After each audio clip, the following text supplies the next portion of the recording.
And the next book that I want to talk about related to biographies is also Star Wars related.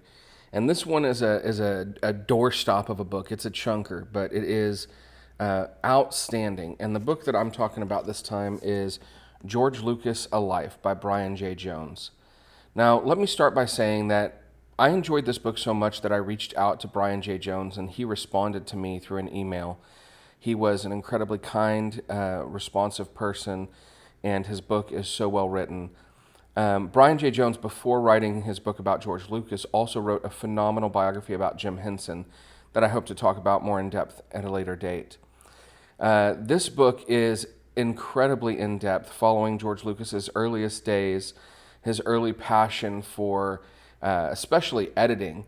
You come to realize how much George enjoyed putting the story together through the editing process. It follows his love of cars, and it's not just Star Wars related, although C-3PO is on the front, but it also covers his early films, films that you may not be as familiar with, or you may be familiar with.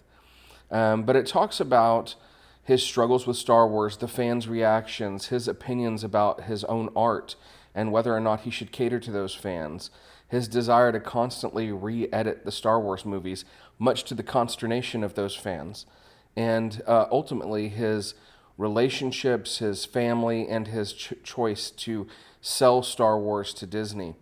I think that this is a phenomenal book, especially if you're passionate about Star Wars and you want to know more about George Lucas and the creation of Star Wars.